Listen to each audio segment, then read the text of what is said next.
Today we'll be going through exactly how to invest your first $10,000 step by step. I'm going to break it down in a really simple way even a 5-year-old could understand. And I'll be using investments that you can all buy in Australia. And if you're new here, hi, I'm Queenie and I have a license to give general financial advice. But keep in mind that this video is general advice only and not personal financial advice. You can read my full financial services guide in the description. Also, thank you so much to Pella for sponsoring this video, but I'll talk more about them later in this video. So sit back, relax, and grab a drink of your choice. Today I'm drinking some green tea and let's jump in. Before we even talk about how to invest your first $10,000, the very first step is actually building a safety net, which is also known as an emergency fund. An emergency fund is 3 to 6 months of living expenses saved in cash in a bank account. And this is so you have money set aside just in case the unexpected happens. For example, if you lose your job, your car breaks down, or you need to pay for an unexpected bill. Just recently, in fact, my partner Pablo broke his arm. Luckily, most of the bills were covered by Medicare, so we're super lucky here in Australia. But I was thinking about this the other day.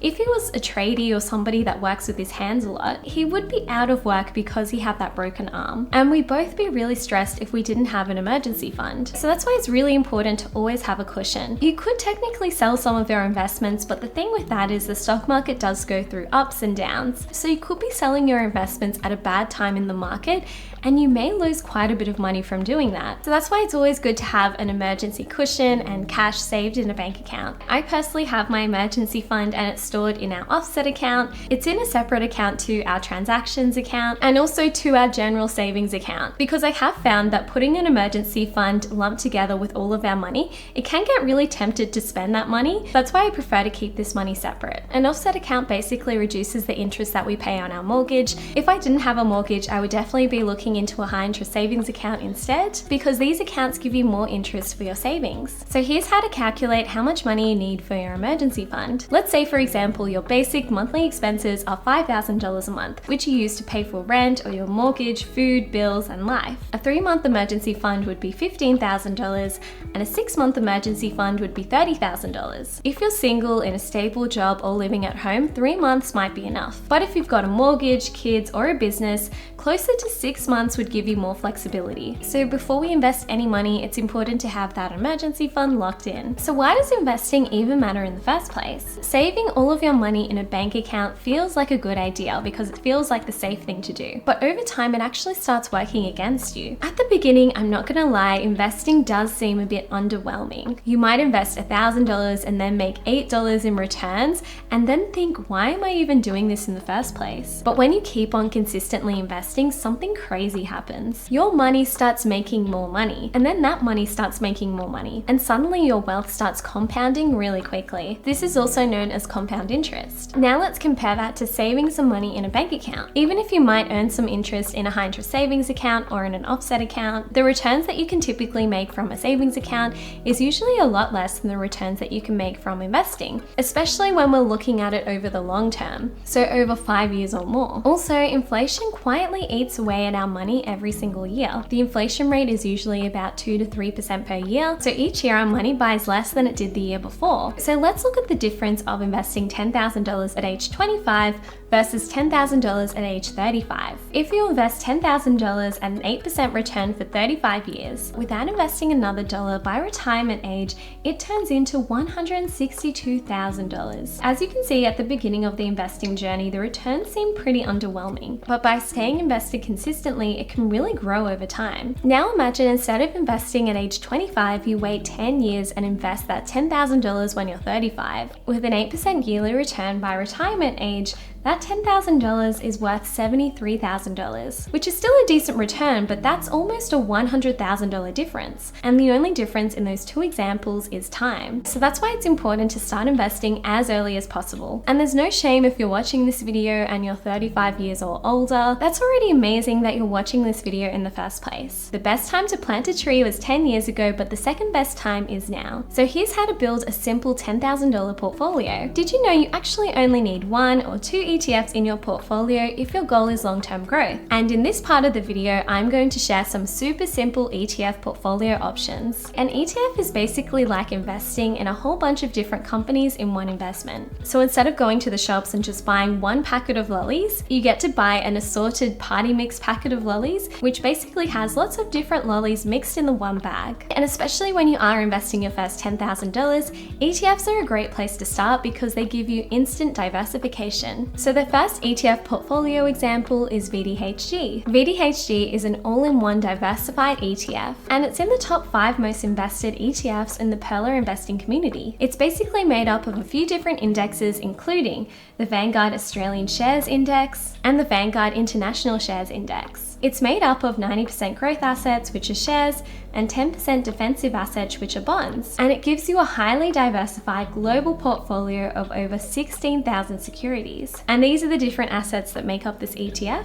You have 36% in Australian shares, 26.5% in international shares, 16% in international shares hedged, and more. And if you invested $10,000 into this ETF 5 years ago, you would have $16,510 today. So the next portfolio is DZZF, which is the Ethical Diversified High Growth ETF. This ETF is similar to VDHG, but it has an ethical focus. It has a target allocation of 90% growth assets, which are Australian and international shares, and 10% defensive assets like Australian and international bonds. And over the past 5 years, this ETF has returned 8.3% per year. Because they are screening out companies that meet their ethical standards, it does come with a higher management fee of 0.39%. And by the way, if you are enjoying this video so far, I would really appreciate it if you could give this video a like and subscribe to this channel. So the next portfolio is a 2-fund portfolio made up of VAS and VGS. This covers both the Australian stock market and the international stock markets without them overlapping. And not surprisingly, they take up the number 1 and the number 2 spot of most invested ETFs with the Pearler investing community. So VAS is the Vanguard Australian Shares ETF. The management fee for this ETF is 0.7%. It suits long-term investors of 7 years or more, and it invests in the top 300 companies on the Australian Stock Exchange. The top holdings of this ETF include BHP, Commonwealth Bank, NAB, Westpac, ANZ, and more. And if you invested $10,000 into this ETF 5 years ago, you would have $16,176 today. VGS is the Vanguard International Shares ETF. This ETF has a management fee of 0.18%, and it suits investors with a long time frame of 7 years or more. This ETF invests in around 23 different countries, including the US, Japan, UK, Canada, France, and Switzerland. The top holdings in this ETF include Nvidia, Apple, Microsoft, Amazon, Alphabet, and more. If you invested $10,000 into this ETF 5 years ago, you would have $20,194 today. So you basically would have doubled your money in 5 years. So the next 2 portfolio ETFs are FAIR and VESG. And this 2 ETF portfolio is similar to VAS and VGS, but it has an ethical focus. FAIR is the Australian Sustainability Leaders ETF. The management fees are 0.49%, and it screens out companies with a significant exposure to fossil fuels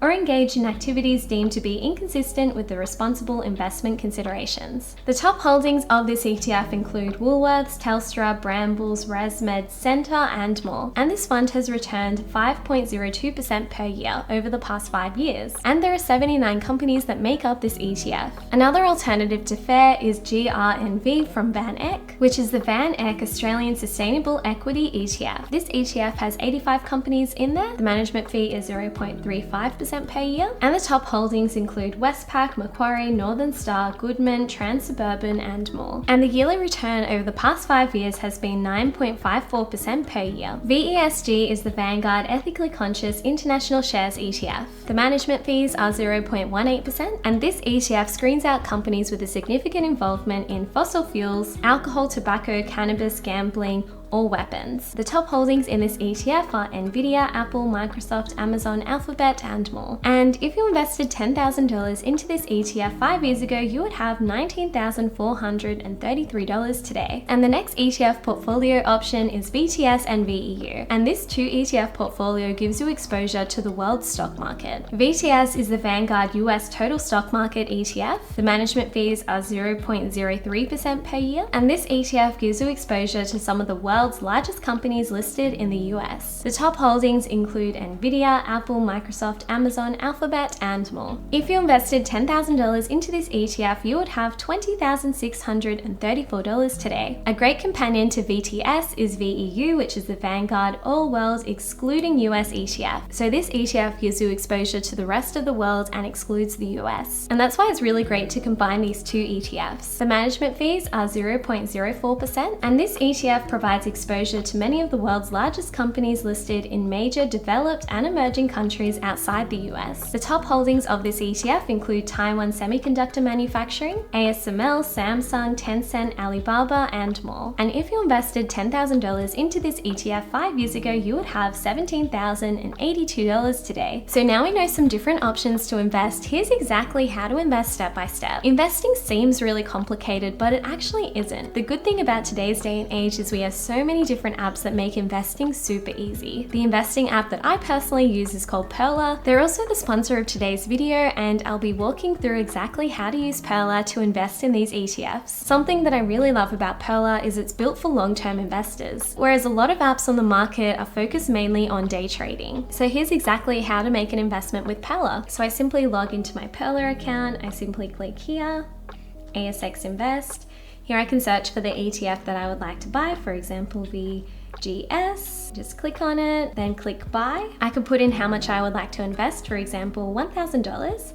And then to buy it, I simply click on next and then confirm. If you want to take the stress out of investing, Pearler also has this really amazing auto invest feature. To set up an automated investment, I simply go automate. Here I can select add new automation, invest in ASX ETFs. Here I can search for the ETF I would like to buy, for example, VGS and VAS, and then I click continue. Here I can put in the percentages, for example 10% and 90%, and then I simply click on next and then confirm. And if you would like to try Pearler for yourself, you can use my code Queenie for a $20 Pearler credit. Here are some mistakes to avoid when you are investing. The first one is going all in on one individual stock. Putting in $10,000 to invest in just one company can be really risky, because if that one company struggles, your entire investment portfolio goes with it. So that's why it's a good idea to start with ETFs, especially if you're just starting out, because they give you instant diversification. The next mistake is investing before you have an emergency fund set up. Another mistake is investing in really high fee funds. A 1% fee or a 2% fee might not look like much, but this fee can really compound over 30 years or more. The fourth mistake is trying to time the market perfectly instead of dollar cost averaging. The truth is there's no perfect time to start investing, and if you try to find the perfect time to start investing, you'll probably be waiting forever. I remember back in 2020, I had a few companies on my watch list, and every day I was checking the price of these companies to see if one of them was undervalued and if it was a good time to make an investment. I ended up waiting on the sidelines for a really long time because I never found